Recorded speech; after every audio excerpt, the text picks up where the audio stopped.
Hello, I'm Jake Boudrot, Civic Journalist at Tellel Community Television. This week, on The Record, I attended Richmond Municipal Council's Committee of the Whole on March 11th in Arichat. And after the meeting, Warden Lois Landry and Deputy Warden Brent Sampson answered my questions. Near the beginning of the meeting, Gina MacDonald, Program Director with Cape Breton South Recruiting for Health, made a presentation. Like I said, it is a long game, but it is a career catalog, and it's part of a larger project that we're going to be doing in 2025, which is a local student recruitment campaign.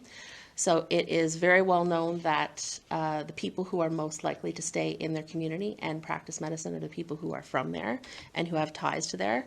So we have so many smart and ambitious kids in Cape Breton South, and we would like to have them all go to either medical school or nursing school or lab tech school and then come home to practice instead of fanning out all over the Maritimes. So in an effort to do that, I'll get you maybe to pass a couple of these around, Sean, and I don't have enough for every single person, but I'm sure a lot of you have seen it already. I've been going around to middle and high schools giving presentations to all of the students to encourage them to pursue careers in healthcare. They have been very, very receptive, and I use my son and his friends as a litmus test because they were in one course and 3 of them dropped that course, didn't continue with that course in their second year and are now taking CCA and LPN. So it's a matter of letting a lot of these kids know that these positions exist because a lot of them don't even know that there are possibilities for them. So I'm very optimistic that in making it known to the students in Richmond and Port Hawkesbury that we're actively looking for people to get this education so that we can give them jobs at home. We're hoping that in the long term that pays off. I do want to just echo Councillor Marchand's comments about the opportunities booklet. Now that I don't work in the schools, I can say whatever I want. But I think there has been too much onus on online platforms for students, and what we need to keep in mind is that students, the people who give the most guidance to students are their parents. And so low-tech, clear, definitive, comprehensive information that you can find in one place is really, really helpful, not just for students, but for their teachers who are trying to have conversations with them, and for parents. So good on you for that, because I think it's an exceptional piece. So do you like the direction of the local student recruitment campaign that was discussed by Gina MacDonald with the Cape Breton South Recruiting for Health? Do you see that as a good idea? I do. I really do. So not sure if hopefully you'll be able to show this to your listeners, but there is a booklet that explains exactly what different people in health professions do, what you can expect if you chose that occupation, the salary range, that kind of thing. It really is a tremendous asset. And I think in public education, there has been a movement to maybe have a lot of stuff online, which is great. This is something I'm sure you can look it up online as a PDF. But, one of the best things for kids is to be able to talk to their families about things that they're interested in. And so having a kind of a low-tech thing that you can spur conversations between students and their families is super, super important. And I'm so pleased to hear that she's going into junior high and high school. As somebody who worked in public education for a long time, there's some of these professions you really need to take Physics 11 in order to get into X-ray tech. So you need to know that that's your plan at the middle of grade 10. So really important to see those kinds of things happen early on. So I think it's a tremendous asset, and it's based on the assumption that the most likely people to put down roots here and work here in the long term in our healthcare professions are people who are from here. And so this is a great way to tap into that. Under new business, Council discussed the Strait of Canso Clean Fuels Domestic Use Strategy. There is a staff briefing note there. It's quite thorough. The briefing note is quite thorough. So there is a clear explanation about the background in this study, what the opportunities are. I particularly find on page 5 of the report, bullet number 5, on page 57, I am particularly drawn by local populations experiencing firsthand the benefits of the product being produced in this vicinity, because it is certainly something we hear quite often. How does this impact us? So I certainly found that very compelling. But ultimately, we are looking for recommendation from staff, which we received here, to of the 3 options, which is we decline this proposal, we accept the proposal, option 2 is and pay our share, which is $24,250 from the 25-26 budget, or some other option. So I'm looking for a motion if someone would like to make a proposal. Councillor Mumbercap? Before making a motion, I did have one question about the memo. It specifically says 25-26 budget, but if there was slippage in the 24-25 budget, would it be possible to allocate funds from this fiscal? We're very close to the end. We should have a sense by now of whether or not. Although at the end of the day, it's going to get deferred anyway, because the work's going to happen from an accounting perspective, right? It is. It's all going to happen after. But I just wondered, like, if there's room in this budget, then it might be something we don't need to. I'll take that away. Okay. I want to say yes, but at the same time, I don't want to say yes without confirming. So I can make a motion then. Yep, contingent on that. I think there could be a motion to adopt number 2 if there aren't funds in the current fiscal year. Is that something? Yeah, I can word it as, yeah. Yep. Okay, so I'll leave it to you. Okay, so I will make a motion that, based on the 82% leveraging of funds that this would result in for us, and the opportunity to maximize the benefit for local residents in building a hydrogen economy here in the region, I recommend we accept staff's recommendation to fund the project at, I think it was $24,250 from this year's, the 24-25 fiscal year, the current fiscal year budget, if there is room, and if not, then from the 25-26 fiscal year. Do we have a seconder? So the motion on the floor is to accept staff report to fund the project to the tune of $24,250 from the current fiscal year if there is room, but if not, from the 25-26 fiscal year. That's the motion.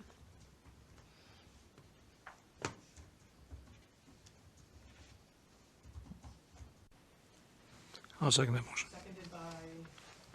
Councillor Sampson. Is there any discussion on that motion? Deputy Warden? Didn't see a whole lot of benefit locally from it, honestly. Like, I know it does leverage a lot of funds, but I think it looks like that's probably going to go to an outside consultant from, best case scenario, Halifax, maybe Ontario. A lot of this stuff seems kind of pie in the sky, like using it for buses and ambulances locally. I think we're so far off of anything being produced that the study's likely to be out of date by the time anything would actually happen. Like the first lines in this, the very opening statement that in the background that, we're home to 2 of the most advanced large-scale green hydrogen production projects. They haven't really started yet. I mean, there's preliminary work, but there's nothing anywhere near being produced. So I wouldn't be in support of it. So in regards to the Strait-Richmond Clean Fuels domestic use strategy, is it your belief that the domestic use of clean fuels is just too far away right now to consider? Yeah, and I funding mean, at the end of the day, council decide to move forward with that. I'm in support of that decision. I'll abide by it. I don't want to speak ill about it. My opinion here tonight was just that I think we're so far off from that, whether or not any of this ever will be a reality, we're still quite a ways off from that. So, I'm all for leveraging funds. I just didn't see in this case where the bulk of that money, reading through that package, is likely to go to an outside consultant. So I didn't know that it was worth our taxpayers' dollars to spend on it. Sometimes a one-off maybe, but these things seem like they accumulate. It's one study after another after another. And that was why I was uncomfortable with it. Perhaps down the road, maybe if some things happen, some developments take place, maybe it might make sense at that point in time. Oh, quite possibly. Yeah, it could. I mean, it depends. If we were in a situation where we're actually seeing hydrogen produced locally, I mean, we're still a long ways off from whether or not that could happen. Councillor. Yeah, I feel the same as Deputy Warden. Since these projects aren't started yet, either of the two, I feel this is a little premature to do this work right now. It's something, when we know those projects are going to happen, this is a lot of money being spent. And I mean, it's not just the 24,000 because it looks like there's a lot of in-kind. So I assume is that staff hours here? Okay, so that's adding up to between 27 and 29,000 as well. So I'm not in support of this neither, not at this time. CAO, can I ask, if this doesn't pass, do we have to return the money that we have received through the Clean Energy Fund? Yes. So we would have to return and essentially say that what we applied for, we cannot do. Correct. Okay. Councillor Arichat. So what I would say is, I mean, I take your point that neither of the projects are producing hydrogen at this time. I will propose, though, that if we wait until there's hydrogen being produced in Richmond County, we're already too late. The whole purpose of and the title of the project is that it's a Strait of Canso Clean Fuels Domestic Use Strategy. And we have asked a lot of, of our constituents, I think, to say, hey, like we're going to have all of this, onshore wind generating, solar is going to be generating this green hydrogen. There's a lot of social license, I think, being extended from the community towards these projects. People are excited about it. In return, I feel that our constituents should benefit from it. We're not going to be ready to benefit from those hydrogen production facilities if we don't start strategizing right now about what kinds of infrastructure do we need, what are the opportunities for us to burn these fuels locally to support businesses. The green cement study demonstrated very clearly that we can attract more businesses here if we have local offtake, and that's what this strategy is about. It's about building local offtake. Richmond County has an opportunity, I think, to be a huge recipient, not just in terms of tax dollars that we're going to collect from these projects, but also in terms of demonstrating to the world that we can be a clean energy economy. But we can't do that unless we do this prep work. It's kind of like getting the engineering done for your, for your project, or the architectural drawings done for your project before you start building it. That's the stage we're at here. And so I think if we wait, and we know that Everwind's timeline is still, that 26, 27 kind of period. If we wait, we will be too late is the issue, I think. Yeah, I agree. And I think one of the things that we've heard from residents across the Quad counties is that there is a feeling that what does this have to do with me, that we're sending our wind to Germany? I think this is an opportunity for us to give information to residents about the ways that this green energy sector can be impactful in our own community. And then it gives those organizations the opportunity to give them the lead time to become investment ready and to become ready to transition to green fuels if that opportunity arises. So I'm very supportive of this application. You would think that the business coming themselves, the Everwinds, that they would be looking to take their product and sell it domestically. It doesn't seem, I don't know how much interest is there from them, but there's 8 other provinces ahead of Nova Scotia that have more greenhouse gas emissions. Ontario and Quebec are less than Nova Scotia, and their population is quite a bit more than us. This is not going to be any significant change to our greenhouse gas emissions. Power is where, Nova Scotia is, and I can't see that. They're not speaking in here of looking to convert Nova Scotia Power totally over to, to this fuel. So I can't see that being very much for the cost. And the whole thing, if things change and they don't come, and Bearhead doesn't come, this money has been wasted, as far as I'm concerned. It's another document that's just going to sit there on a shelf somewheres, and for what purpose? Yeah, so for me, anybody that knows me knows I'm a numbers guy, right? And I'm looking at this 295,000 total project, and the ask for us is 24,250 for what I believe could be some important preliminary work in case Everwind or Bearhead does come to tuition and things run the way we hopefully, hope they do run. So, I mean, for me, when it comes to a cent of tax revenue here in Richmond County, I think that that looks like 100,000 roughly, right? So an ask of 24,250 is 25% of a cent. So for me, I think that it would be worth doing this preliminary work just in case that things do move forward in Point Upper, right? So. Thank you for that. So we've heard from everyone. We have a mover and a seconder. Is there any other debate? Hearing none. All those in favor of the motion signify by saying aye. Aye. Those opposed? Nay, and I'd like it recorded. Okay. Great. Just right. Just for. Yeah, no, it's true. We did change our council procedural policy so that no votes are automatically recorded, but that won't take effect until that motion is made and seconded at a council meeting. So thank you for that, Councillor Marchand. How important is it that local residents and communities are able to access clean fuels as part of that clean fuels study, a domestic study? Yeah, so, we have seen lots of industry kicking the tires about offshore wind, but we have developers who are really interested in green hydrogen and onshore wind, which is less speculative, right? We see windmills around all the time. So to see that kind of investment taking place in the municipality is tremendously important. There is the reality, though, that those first green hydrogen molecules that come off the runway are going to go to markets overseas because that's where the markets are the most advanced. And one of the criticisms we've heard about green hydrogen is, well, what does that do for us? And this study looks at exactly that. And it gets us ahead of the curve in terms of what are the ways that green energy and green hydrogen can impact us locally.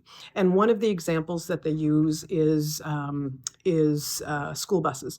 So, we have no idling signs at every school because you can't even warm up a bus because of the emissions in our school buses. And busing budgets are up and down based on the cost of fuel, right? So if we can put a greener alternative in school buses, as an example, then all of the ways that this region could benefit from green hydrogen, to understand those so that we get ahead of those conversations as green hydrogen is working its way. I think it's a tremendous opportunity, and it addresses some of people's concerns about what is in it for our region. So I'm a big proponent and really glad to see that passed tonight. Also under new business, Council examined the construction and demolition debris landfill expansion. There is a staff briefing note there as well for those following along. It's page 60. And I'm going to, I'm happy to scroll down. It was very thorough again. Is there anything you think we need to know other than what's in the briefing note? If anybody's unclear though, we are here to answer questions if needed, but both options were given to actually expand the site, and the other option is straight collection and trucking to another area, and the costs are estimated and included to show you the difference. significant in their difference. So I think doing nothing is not a recommendation. So there is a recommendation to staff that staff proceed with the expansion of the construction and demolition debris landfill. So I'm looking for a motion. Yeah, I'm happy to move for staff to proceed with the expansion of the construction, demolition, debris landfill, with construction subject to budget approval, but basically option 1. Can we have a seconder? Seconded by Councillor Marchand, to proceed with the for staff to proceed with the expansion of the construction, demolition, debris landfill with construction subject to budget approval as per the memo. Any discussion on that motion? Hearing none. All those in favor signify by saying aye. Aye. Those opposed? Motion carries. Because the information from the staff report was quite long, the recommendation, we actually will take it in 2 motions, if that's okay. So I'm looking for a motion to recommend that the engineering work and studies proceed on or after April 1st, 2025 at an estimated cost of $275,000 exclusive of HST, with the funding to be allocated from CCBF funds. Moved by Deputy Warden Sampson. Can I have a seconder? Seconded by Councillor Marchand. Any discussion on that? Hearing none. All those in favor signify, sorry. Are you reading the recommendation again? Just the second half. I am. So when Deputy Warden Sampson and you seconded it, the motion that I read was only the first half. And so we would like to capture in the record the second half. So you see where it says it is further recommended? That wasn't actually read into the record. So on page 60, sorry, I guess you're going by, on the last page of, Okay, then I have a question. sure. In January 2024, there was engineering work done. Is this engineering work different than what was done already? Because I thought I got the impression that it was done. I don't remember where. So on the first page, January 24, engaged Dylan to provide preliminary design services for a proposed expansion. So I'm wondering if this engineering is identical, because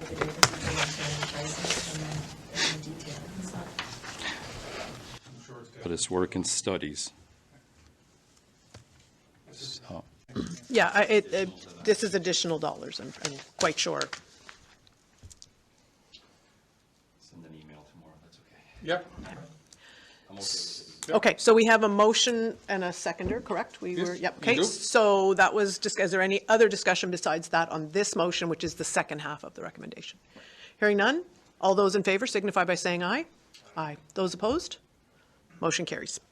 Now, the construction and demolition debris at the landfill, does that entail an expansion of the current landfill in Alma Dam? Is that what we're talking about, or is that a separate landfill?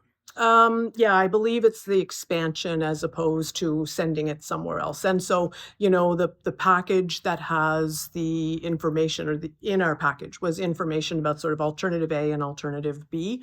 There is no do nothing option. We are, the landfill for that particular solid waste is full, and so we need to make a decision. And it was just a dollars decision.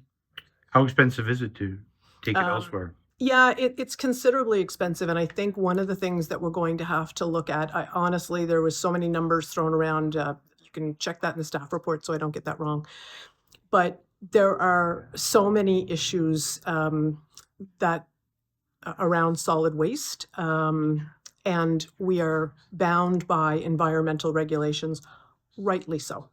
But those changes in terms of solid waste, and other issues, right? Our water and sewer infrastructure, those are going to be some tough decisions moving forward. We are guided by environmental regulations in certain instances, so we just bite the bullet and make as the best decisions we can when the options are in front of us. Council had extensive discussions about a Type 4 grant application from the Richmond Rize Volleyball Association. So typically what we do is we go through these in order. This is the end of the fiscal year, and I did some of the math, and the total funds available to us in our grant funds are $17,453, and the total asks here are $24,564. So we certainly can go in order and look at these, but I do have a concern about IV, number 4, Richmond Rize Volleyball, which might inform our conversations. Can I speak to that? Would that be acceptable under? Just rejig the order. Yeah. So I have a lot of experience with ordering equipment, and I have a concern about this application. If we do that one first, then we don't know what we have. I was thinking last. No more. Oh, you just want to make some comments. Here's my concern. As a former principal, I will tell you that purchasing was the purview of the administrators in the building. I have ordered phys ed equipment, a lot, hundreds of thousands of dollars of phys ed equipment. And I want to say I am wildly supportive of Richmond Rize, wildly supportive. The work they do with girls in the community. And I did speak to some of the schools locally when we were looking at the multi-use facility, and the popularity of Richmond Rize is so significant that they've actually run out of gym time at the typical place, and they've had to move to other gymnasiums. And if people are saying, well, that seems like a lot of equipment, why can't they use the school stuff? They can't. There's a whole lot of reasons. I'm wildly supportive of Richmond Rize. But I do have a concern about this application because there is only one quote. And there's only one quote for every single thing from one company. Now, if you get a quote to get your house built, you can get 3 quotes. You don't get to pick and choose. You don't get to say, I'll take the carpenter from this one and the plumber from that one and the electrician from that one. You take it as a whole order. But there is no reason why you should look at 10 different items, or however many there are, and purchase them from one vendor. So I went online and looked at the typical places that I have purchased phys ed equipment, much like this, and I found almost every one of them from a different vendor at a cheaper price, significantly cheaper. So Mikasa volleyballs, I found exactly that for $121.20 on sale for $92. You don't always get the sales, but that's at one vendor. There's another for the collapsible stands that are from a totally different vendor. So it's not unreasonable when you're doing orders like this to purchase balls from one, so game balls, practice balls from another place. So there are many vendors that sell this equipment, and I have concerns that there really is no reason for there to only be one quote, but there's also no reason for there to only be one quote from one vendor. So for that reason, I won't be supportive of this going through, because I believe that it needs to be redone with some more quotes for each item, not just one quote for everything. That's a great point, Warden, and I would agree it would be great to see some more quotes. I'm wondering, rather than reject it outright, could we throw it back to staff and ask them to work with this team a little bit more, instead of just outright declining it, just to kind of get back to the group and ask them for more detail? Because the other concern I had about it, it looked to me like they were asking for 100% of the cost, and that typically hasn't been what we do. I mean, it's up to us to have that conversation at the table, but just, it was something I was going to flag, so I'm wondering if we could kick this back one to staff. Yeah, and I will say that I do know that Richmond Rize does a lot of fundraising, and that fundraising goes to pay for some of the additional expenses, because unlike high schools, they travel considerable distances for league play. So in fairness, I would argue that they're asking for 100% of one thing, but they're not asking us for any for another thing. So that was less of a concern for me than the fact that I think, so my concern is around, I do agree that under, if this was any other time of year, I'd say exactly that. I do believe that if we ask this to go back to staff and we ask Richmond Rize to be more, to do more quotes, we actually can fund every other one of these, exactly what they've asked for, and have $2,500 left over. But putting it to the next month even, we'll put it in the next budget year, which is fine, I think. But I can't support this the way it is, because I can tell you I found almost every single item cheaper at different venues. Yeah, my only other comment to that would be, I think they were, I guess I'm mixing my metaphors with sports here, but they were swinging for the fences a little bit on this one anyway. So I don't know what their expectation was, but I'm not sure that, you know, it would have been likely we would have ever funded this to 100% anyway. So, you know, if council wanted to fund it to a certain percentage, then ultimately it's up to them to where they source it at the end of the day. You know, it's up to them to find the best deal, because, you know, we may not be funding it 100% anyway, because it's not something we've generally done. How about then if we, do we want to go back to the beginning and do them in order, and then keep in mind that we have decided to ask, and I agree, I'm not, this is not an outright no on my part whatsoever, and I'd be happy to work with Richmond Rize. I can refer them to several people who could help out as well. But I think I would rather not consider this month and look at the others in light of the budget money we have. So now we're at the volleyball one. Did we make a motion on this one to send back? Okay. I don't think we did. I think it was just discussion. So do we want to have a motion? About to, and then he said, let's just deal with it. Sure, in order. So the Richmond Rize, do we want to make a motion, or is there any other discussion, or go ahead? So do we think there's going to be other grants? Because, yeah. I mean, there's 7,600 plus left in the general. So we could either give them all that.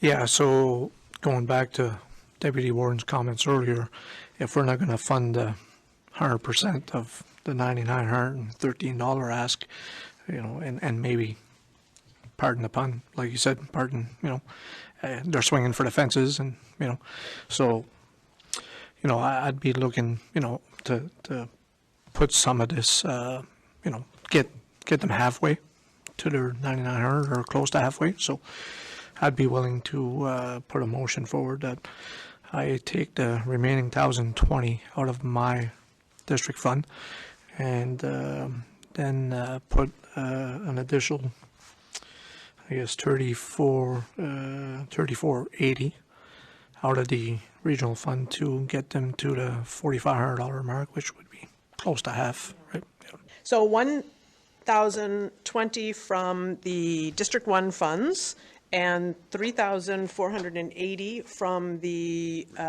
regional funds, for a total of 4,500 to Richmond Rize. All those in favor signify by saying aye. Aye. Those opposed? Motion carries. Typically, we don't fund 100% of asks. We would expect some fundraising or some, and my concern was that they probably can actually get, if we gave them half-ish, they could probably get more than half if they sort of shop around to different vendors. So they swung for it big. We're wildly supportive. I personally am really supportive of Richmond Rize Volleyball. I was a volleyball player in high school and seeing the kids at school. But it's typical that we would, a brand new organization from a joint stocks perspective, but long time community group. But I think probably their first ask here. So they got what we probably would dish out, and they can use that money to shop around a little bit more and maybe get more of what they're looking for. Applications were then reviewed from the St. Peter's Grand River-Loch Lomond Pastoral Charge, seeking a $2,645 Type 4 grant. The second application looking for a $5,000 Type 1 grant. This one is for the defibrillator, right? Okay. Any thoughts on that? I'm generally very supportive of an AED in the halls, and we use that hall for municipal purposes, certainly. I didn't see necessarily a quote in the. Did I miss that? Is there a quote in there? Maybe, anyway, I might have missed it, but anyway, the cost of $2,645, I am wondering if, like that, as I'm recalling, that's a full cost of an AED device, again. And I wonder, like, do we know if they worked with our emergency management coordinator on this at all? Do you know if Steve would have had a hand in here? I checked with Steve as well when I saw this in the package, and they did not. and he's unaware of any current grants at the time. He referred me to Danielle on that one to get a defibrillator, but he did say that we actually have one right now in our inventory that hasn't been assigned yet. So, Instead of accepting or rejecting this right now, could we send this back to staff for a conversation with the emergency management coordinator? Because if it could cost them no money and us no money, that would be better than money. yeah. Perfect.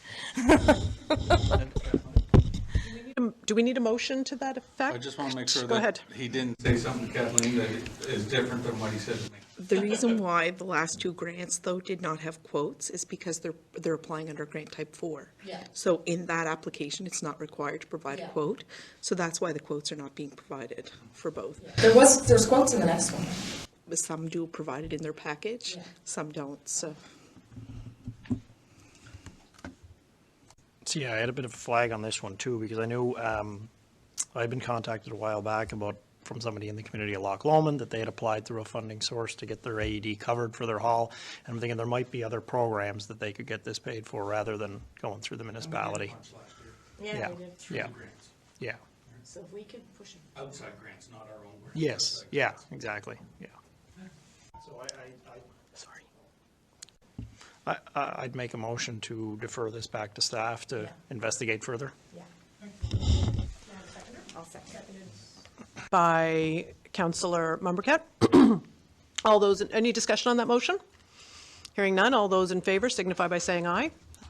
Those opposed? Motion carries. Next one is also St. Peter's Grand River-Loch Lomond Pastoral Charge, Type 1 Infrastructure Grant to the tune of $5,000. That's on page 76. Thank you, Warden. So I would make a motion, again, the hall is something that the municipality uses on a regular basis. I'd make a motion to fund the $5,000 request, noting that it constitutes 90% leveraged money because the project value is $52,000. Do these people own this building? I see they don't have a registry of joint stocks. And in February, Warden, you made the comment that these pastoral grants are done solely through district funds in relation to the Whiteside Preservation Society. So why would this be treated different? So Councillor Marchand, we funded this group a previous year, so it's a different organizational structure than what we see in the Catholic parishes. That's why you see the term of the pastoral charge, and they did provide evidence that the hall was under their ownership. We can dig that out because I'm recognizing you wouldn't have been here at the table when they provided that, and they're probably thinking they've been successful in the past, and so didn't provide it this time. But we did have that established. I like to remember the exact details. It is a different organizational structure. And I think the other fact was too, in that case, that they were, like they are this time, doing some pretty serious leveraging. And I took, when I went to their balance sheet, and they reference so page 4 of their balance sheet, they identify land and buildings total. They identify the buildings. So I'm looking at page 68 of the package, but it's page 4 of their balance sheet. They identify the land and the buildings in Canada as assets that belong to them. That's why I was considering that to be different. But it belongs to the church, St. Peter's United Church, so they should not be treated. The Whiteside Preservation Group are a separate group. That church is no longer a church that they celebrate masses in, from what I understand. They may have some mass there, but I don't know if it was they celebrate mass at a different church for that community. So they do something in the summer there just to have some event there. But I don't believe this should be treated any different than that one. You made the comment that it's out of district funds. Yeah, and different church structures would have different structural processes, I guess. I'm open to discussion about this, but I took that because they declared this on their balance statement as part of their that it was something that they owned. Open to conversation about that, though. Councillor Mumbercap?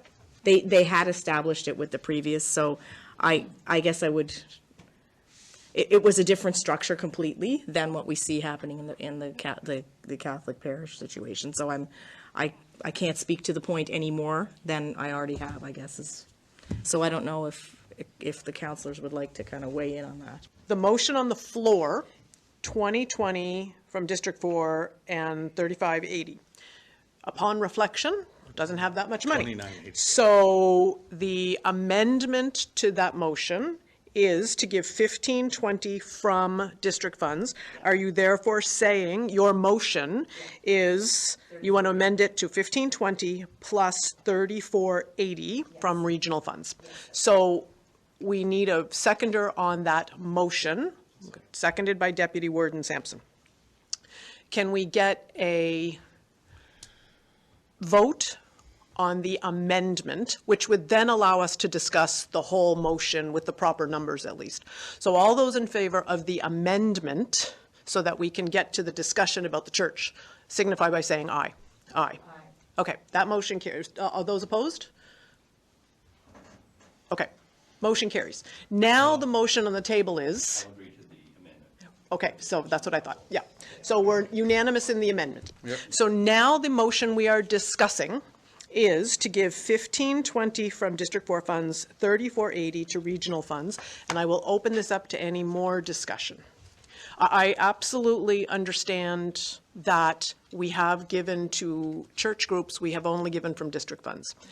I did review this, and that's where I took that this was a different structure, but I'm open to discussion about that. Just to reiterate what Councillor Marchand is saying, that would be my concern as well when it comes to these churches, and I know we've worked hard the last couple of weeks on revamping our policies.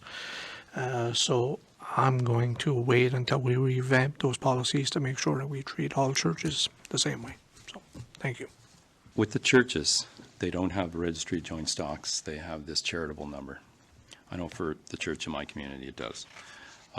This one here, they've even put that number there, and it's of no relevance in our document that we currently have. So for me, I would say that they're operating under the same. There's some organizations that have both, the registry of joint stocks and the charitable status, like the Lions Club in Louisdale. So for me, this is a similar organization, and I would have no problem supporting it, giving money. This one went through type 1, which is different.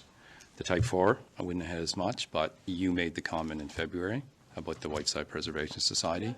So we need to follow that. We can't make an exception here and there. Thank you, Warden. Yes, I don't disagree, and did look for this in here, and when I saw asset for the land and building on the balance sheet, I guess that's where I came to believe they had ownership of the building. So there are certain communities that do, certain churches that do have passed their halls over to community groups in an ownership kind of way. I think maybe River Bourgeois might be an example of that. Anyway, regardless, do we? I think it was, yeah, they kind of severed their relationship with them. Yeah, okay, but this did not. This is not the same. So is there anybody else who has any comments, concerns? Councillor Mumbercap? You know, I totally respect the comments from Councillors Sampson and Marchand, but we had, I should have thought to bring it forward. There had been previous documentation submitted from a previous grant demonstrating this, so that's why I'm going to, to me, this is not making an exception. This is because they had demonstrated that ownership, but I do recognize the position that they're in, and I just wanted to put them on the record. So I am convinced by the discussion on this side of the table that we do want to be consistent. So I'm wondering if there is an appetite on this side of the table or on this side of the table to make an amendment. So we have two ways to move forward here. Either we vote as is, which will see this defeated, from what I can see, or we can amend the motion to have only the district funds go there, or we can push it to the next thing. Like I am convinced that we haven't seen And it could be that it's just a matter of giving us additional documentation. But if we have set a standard for the way we're going to make exceptions, I am moved by the conversations to date, what I'm saying. So I am swayed by this side of the table's argument. What I have in front of me is what I thought to be an accurate portrayal, but I'm of the opinion that we should be consistent.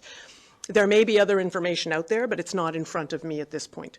So I'm wondering if there's an appetite to either ask that the group resubmit this in April, or do you want to give your district funds?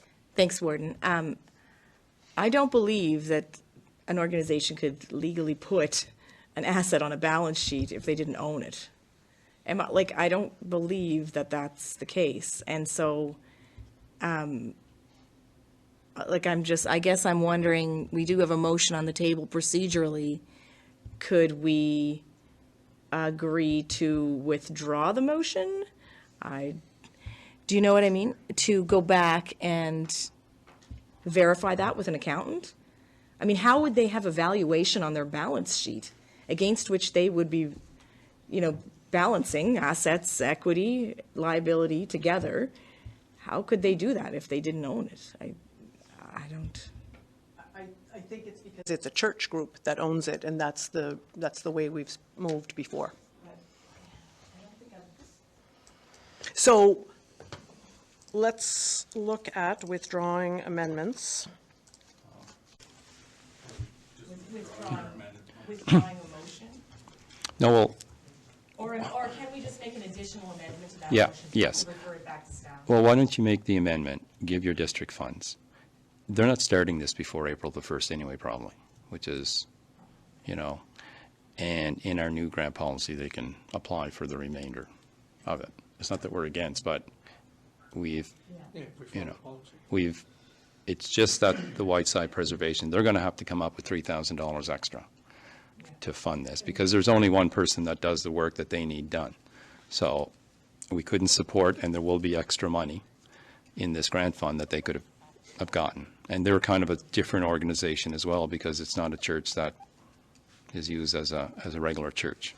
So we're perhaps looking for a motion to use your district funds with a message to the organization that they can reapply under the new grant policy in April 1st to the tune of the difference or whatever. It would have to be a different application. Yeah, yes.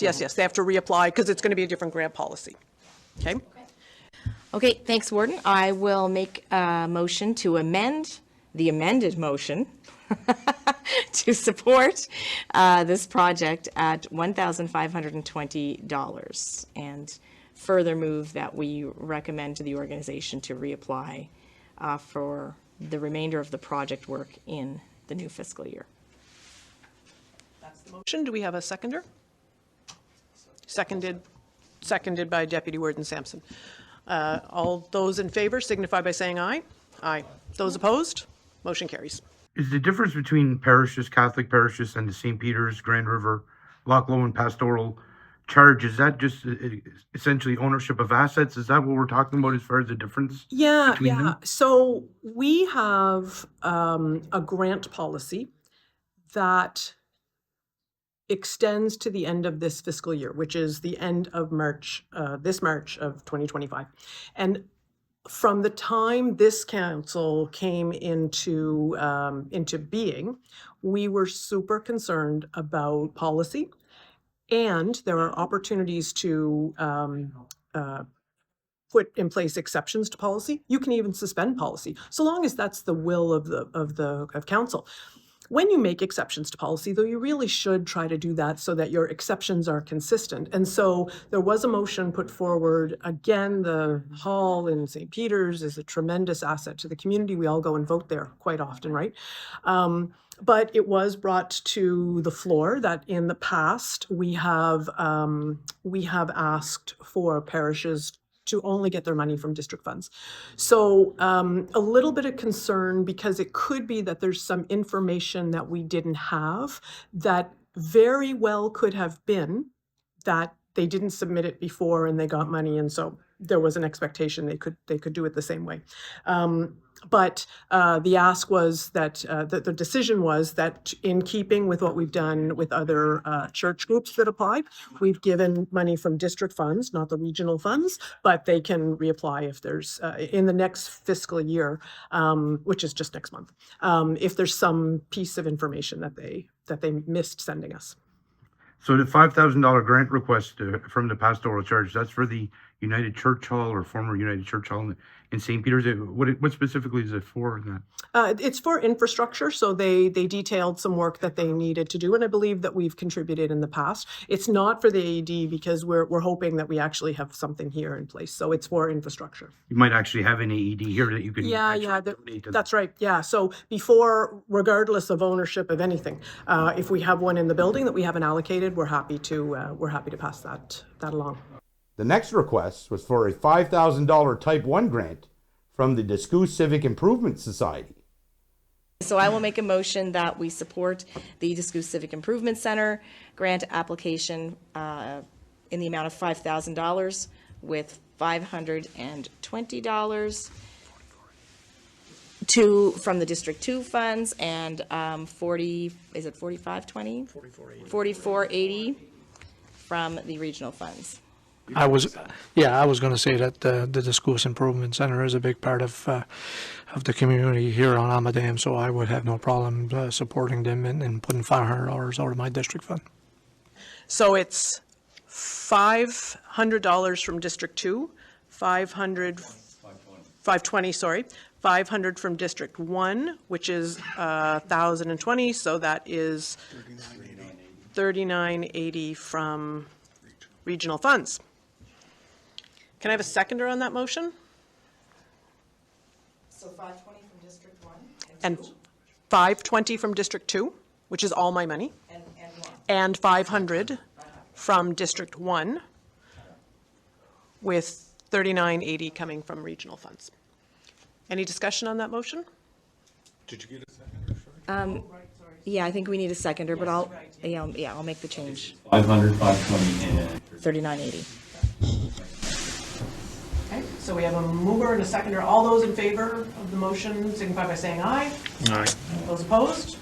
Motion carries. And the grant request from the Civic Improvement Society in D'Escousse, $5,000, what's that for? The roof. Yeah, a very complicated roof structure at the hall in D'Escousse, and quite old and quite spongy, and so they have a quote. Again, they're really happy to get a decision, I'm sure, at this point and not get deferred because, as we know, tariffs been the likelihood of change. They have a commitment from the lowest of the quotes that they've selected. They have a commitment that he would honor that quote, so they'll be moving ahead as soon as they can, I'm sure. So that roof has got to be over 30 years old, I'm guessing, eh? Yeah, I think it's the original, and it burned down the year I was in grade 12, so 1900. Yeah, 1986, yeah. So it built just a few years after that, right? So maybe 1990, so you're talking about 35 years. The final application was a $2,000 Type 4 grant from the St. Louis Parish Council in Louisdale. I see that Councillor Marchand has $2,020 in his district funds. So I'm going to make a motion that we support this grant for St. Louis Parish to the tune of $2,020 from District 3 funds. Can I have a seconder? Seconded by Councillor. All those in favor? Oh, sorry, go ahead. So you meant the 2020, they've only asked for $2,020 in material, then it'll just empty the account. Are we? Yeah, okay. Okay. He said 2020. So 2020. yeah, so it's a little bit more than what they're asking for, but it's $20. Like, okay, I just wanted to, yeah. Any other discussion on the motion? All those in favor signify by saying aye. Aye. Those opposed? Motion carries. And the $2,000 grant for St. Louis Parish in Louisdale, what's that for? They are embarking on the 150th anniversary. It's the anniversary of their parish, and knowing the good folks at Louisdale, I'm sure it will be a well celebrated and incredibly well organized event. And Councillor Marchand was so happy he gave them $20 more than they asked for because he had an extra $20 in his budget. So we really fully expected to see that, and I'm really pleased. It'll be a great event. I congratulate the folks at Louisdale for taking that on. Warden Lois Landry told council about conversations she's had with developers and others to create more housing stock in the municipality. We have a long history in Richmond County of making housing a priority, and part of our strategic plan refresh is the importance of housing across all across the spectrum, so not just market housing, but non-market housing as well. We have a significant lack of housing stock, and so Councillor Mumbercat, too late for this meeting, but there is a letter coming from the consultant who is looking to put forward, who has been hired to come up with a Strait-Richmond not-for-profit housing association. So very pleased to see movement on that file. But at this point in our county, we certainly need to pull all the levers. So I'm pleased to say that we've had lots of conversations with folks who have reached out to us, developers. And so happy to report that we've had conversations with developers, several housing developers, and I've gotten some really good information from them. You know, what brings you to this space? What have been the positive things about building and contributing to housing stock, and where have the challenges been?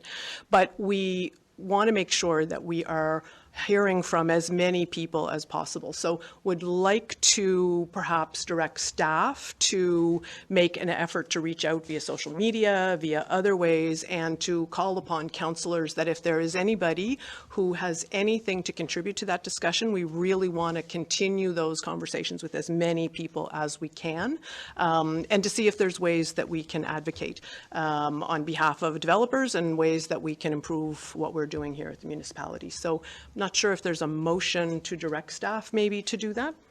I think it would cover it if I move that staff, that we have staff support consultations with developers on improving housing in an open call fashion to ensure no one is excluded. Sure. So Yep. we're just going to leave it to staff to determine the best way, I think, so we don't have to specific. Yep, great. Can I have a seconder on that motion? Seconded by Councillor Marchand. Any discussion on the matter?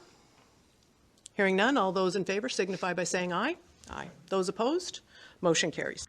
Now, in regards to housing, what have you talked about with some of these developers that you said you've had some conversations with? Yeah, developers had kind of reached out to the CAO, or they had reached out to me on the doorsteps. In some cases, they're constituents that I, had knocks on the door with. And so looking to have as many conversations as we can so that we can get a good sense of what is the landscape for developers. Now, I'm really pleased to report that we are making some headway. I say we, but it's really the Chamber of Commerce is making some significant headway in the creation of a not-for-profit group looking at affordable housing in the Port Hawkesbury and Richmond County area. But what we know about the studies in housing is that we are so far behind in terms of where stock needs to be, both in terms of making sure everybody has a house and also keeping rental rates reasonable, right, and housing prices. Best way to bring down prices of housing and rental is to increase your stock. So we know that affordable housing is important, but developers in Richmond County, in my opinion, have been punching above their weight for a really long time. We have some developers doing some really incredible things. The conversations we've been having with them have been, just very informal, like what brings you to this space and what have been the positives and where have been some of the challenges. We discussed it at our PAC meeting earlier this month, and from that we made a recommendation to write to the Nova Scotia Federation of Municipalities and see if they would advocate on our behalf to say that the one consistent thing we heard from every developer so far is just how ineffectual CMHC is in terms of housing, support for housing in rural communities. So, we're looking at ways. I think one of the things I liked hearing was, we heard developers say this is a business for sure, but they could do business elsewhere. And, they do work here because they have a commitment and a passion to this community. So really looking forward to hearing from people we haven't heard from yet and to make that a really fulsome discussion. There have been some conversations, just some kind of requests for maybe a group meeting where people can share their opportunities as developers. But we want to make sure that we've got everybody sort of, on the list of our emails so that we're inviting everybody all at once. And really that starts with these initial discussions. You mentioned there are some people you'd like to talk with. Who is it exactly that you'd like to talk with that maybe you haven't spoken with or haven't been able to speak with as much or in detail? Yeah, we actually, you drive through Arichat, or, I drive by my old elementary school and I know that it now has 10 apartments in it. So there's some people that, because we just see these looming structures, we know to reach out to them. But there are some people really that have said, hi, I might be interested in developing, but I'm wondering where water and sewer is. So we've had those people's names and conversations with those people anyway. So what we're looking for, though, is anybody who hasn't, reached out to us already, and we're looking for folks who might be interested in getting into this space. So, if you've never built a single unit, but you think that might be something you'd like to do, is to contribute to housing stock and make that part of your business portfolio. So anybody who has contributed to housing stock in Richmond County and anybody who thinks they might, those are the people. And you know what? Even if you thought you would, but you didn't because XYZ, we want to hear about that too. District 3 Councillor Brian Marchand brought up the need for a CT scanner at Strait-Richmond Hospital in Evanston. As most people are aware, there'll be a new dialysis unit that's being built and will be set up at Strait-Richmond Hospital. When that happens, I think there's 3 chairs right now, will be moved from the hospital into the new unit, so it's going to open up a space. The board was discussing the purchase of a CT scanner, so I thought I'll bring it up here and we'll look to see if we can support that in some way. I've spoken to Minister Boudrot, and he says it's sometimes a long process, so I'd just like to get it started now.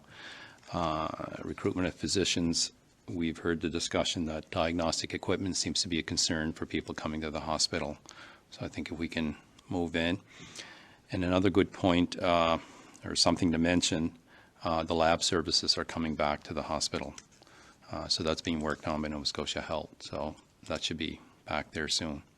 So things are moving. Can I ask if you would like to make a motion so that we can have a seconder and then have any other discussion? Yes, I have 2 motions, Warden, and I've written them down for Shelley this time. And I'm going to read them. I'd like to make a motion that we have the Warden write a letter of support for the purchase of a CT scanner for the Strait-Richmond Hospital site to the Minister of Health and CC to Minister Trevor Boudrot and the Strait-Richmond Hospital Foundation. So this one involves writing a letter regarding the purchase of a CT scanner for the Strait, copied to those folks. Can we have a seconder on the motion? Seconded by Councillor Sampson.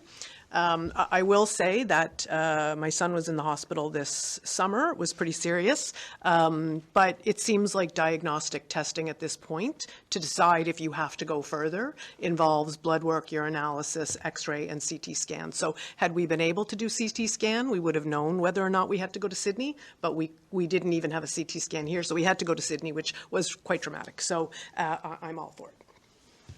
Any other? Okay. Hearing none, all those in favor of the motion signify by saying aye. Aye. Those opposed? Motion carries. I'd like to make a motion that we move the discussion of some financial support towards the purchase of a CT scanner for the Strait-Richmond Hospital to the 2025-2026 budget deliberations. Seconded by Councillor Mumbercat. Any discussion on that motion? Go ahead. Okay, so, yeah, I'm definitely in favor of that, Councillor Marchand. Thanks for bringing that up and flagging it. But it is a little unusual for us to be referring something to budget like for an organization when we haven't had a letter or something from the organization. So I'm wondering if, in your follow-up with them, if you could ask them to maybe submit something that would give us a sense of the cost and what they might be seeking from the municipality. Yeah, I'll get a letter from the foundation to Municipal Council. Thank you. So I don't think that prohibits us from acting on this motion. We would just ask as a courtesy that be that accompany our budget deliberation should this pass. So any other discussion on the motion? All those in favor signify by saying aye. Aye. Those opposed? Motion carries. How long do you think it's going to take to get a CT scanner to Strait-Richmond Hospital? Yeah, I don't know. I think the funds that could be fundraised or contributed from municipal units or that kind of thing would probably not cover all of the costs, obviously. So you're talking about a sizable investment from the provincial government. I know that the province is also very mindful of putting equipment in places where they don't have staff to run it, right? But I think if you look at the really exceptional work that our Cape Breton South Recruiting for Health folks are doing, particularly Gina MacDonald, single-handedly almost, I think that there is an argument to be made that if you build it, they will come. And I think that that's something that we have going for us that maybe other communities don't. We have the infrastructure in place to address some of those concerns about if you put a piece of equipment in there and nobody is there to run it, that was not dollars well spent, and I don't argue that point. So I think we need to make the case that we are a place that would take pressure off some of our regional hospitals. We are a place that has a considerable industry and prospective industry coming. So, this is a place where those kinds of emergency equipment that could be used on an emergency basis. So I think that there's an argument to be made there. So we're happy to see them. And really, thank you very much to Councillor Marchand for bringing that to the table. Under unfinished business, Council reviewed the cost to make repairs to the Richmond Arena in Louisdale. Lots to digest here, and there is a staff report, and that was a request made by Council, unanimous support for staff to report to us. So there's a good amount of information starting on page 278. So there is a summary of relevant motions. So on February 25th, unanimous consent to get information about necessary repairs for Richmond Arena's under ice surfaces, piping, all of that. And so there is quite a bit of background information, and I'm not 100% sure how we proceed from this point this evening, but I'm open to conversation, discussion. I'm also open to deferring to special meeting. There's lots to digest here, and decisions are going to have to be made. So I'm very open to next steps. Councillor Marchand, I don't know, it was your motion, so I'll open the floor to you first if you have anything. Well, I think we definitely have to do something with the floor, so maybe some further discussion at budget. And maybe some discussion with our MLA to see if there is some other funding that we can get, but definitely needs to happen. I think looking at converting this to a different refrigerant, and the document speaks of extra energy being used. We use a considerable amount of energy to run that operation as it is now. With the issues of leakage under that floor, I think with a refrigeration system, it's going to even exacerbate our piping issue probably. So we definitely need to do something wherever we find the money for this project. We need to start putting something away, because we're going to find ourselves with some greater problems, and rummaging around to convert this system to another refrigerant that's, as the director says, going to be much more expensive to operate. And we're still going to eventually have to do the work that needs to be done. So I'll move this to either a special meeting or some budget deliberations. Yeah, I guess I don't like ors in motions, if we could prevent that. So can we move it to budget deliberations, and then at that point, if we need to, we could, and maybe early on in the budget deliberation process, so if we have to have additional meetings? Yes. Yep. So, sure. Okay, so the motion on the floor is to defer this to budget deliberations. Can I have a seconder? Seconded by Councillor Sampson. Any discussion on the motion? I will say, just to point out the obvious, it is not the only path forward. There is another path forward, which is to build another facility. So that is something we're going to have to hash through, right? So I also lost my train of thought there. But we have motion on the floor to move to budget deliberations. Any other discussion? No. Okay. All those in favor of moving conversation about budget deliberations to the Richmond Arena, not the Louisdale Arena, no, Richmond Arena, to budget deliberations. All those in favor signify by saying aye. Aye. Those opposed? Motion carries. What is your reaction to the staff briefing on repairs to Richmond Arena? Really good information. And you know what? It's toward the end of the package and would be worth folks taking a look at, because I think it informs some of our conversations as we move into budget deliberations. And I feel like there was a consensus. So there was a vote to put Richmond Arena on the budget deliberations. So that's great. But I think there was also a consensus that we need to do something and we need to make a decision. And so what's in that report will help inform the decision as to what are we going to do. And I think it also generates more questions. So I believe Councillor Marchand may have had a question about, well, I thought they did a repair to this in this year. So that's great, because it will allow us in, say, the next several weeks to use that really comprehensive report from staff to say, can I just get a clarification about this? And was that a 2022 estimate or a 2019 estimate? Because we know if you got a quote for something in 2019, it's not the same as it is now. But if you got it in 22, it still isn't. But so all of those questions, it gives us a chance to get more information in time for budget deliberations. It sounds like from what he said that one of the aspects of those repairs is replacing the refrigeration system, which I'm no expert on this, but it sounds like it's going to be quite expensive to do that. Yeah, I believe in the estimate, because it's not just the refrigeration, like, you know, it's what's the pipes underneath the slab. And so you wouldn't take out all the concrete and only do some things, right? You'd want to get the whole system in order.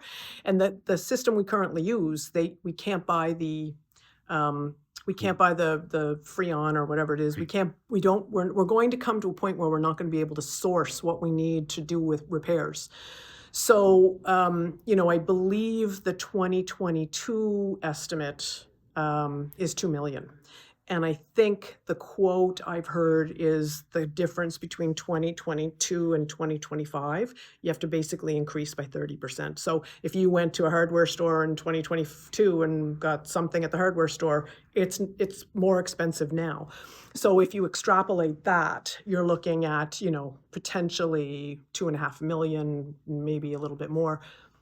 That would be under a roof that is still 50 years old. Now, I will say there was some question, not at the table here, but it just in passing, somebody asked whether or not there had been repairs that maybe we missed in the, you know, so is every part of the roof 50 years old? Is there a part that's not? So that's great because it gets more information on the table. But, you know, the roof is estimated at another 2 million. So 2 and 2 is 4 times 30% is not nothing. So it is, you know, for a 50-year-old building. So, you know, we need, and what was in that report, and again, your viewers can check that out, but the specific reason why Councillor Marchand asked for this early on is because he wanted staff. It wasn't just a report on the building and the floor and that kind of thing, but also what are the dollars available from the province. And the report kind of clearly outlines that. Now, the report does say that there are sometimes, hey, here's a new fund that we're throwing out there. So sometimes these things come one-offs, right? But currently, the Arena Rehabilitation Fund, there's an actual, it's in the package. The grand total of what we could get is $150,000. So on a $2.5 million project, we could maybe, and it says right in there, apply early because funds go quickly and you might not get something. So that's one thing about new builds that people have pointed out to us, is that there are a lot more dollars available to leverage from the province and the federal government for a new build, whereas there's next to nothing. So we need to consider the costs of repairs pretty much 100% on our own versus a new building that we could get sizable dollars from other places, right? So those are the kinds of deliberations that need to take place. And I think there was even reference that we would either do this meeting, this part of the deliberations really early in our process, or even have a special council meeting. Thank you for watching. Please tune in again to find out what we will be talking about on The Record.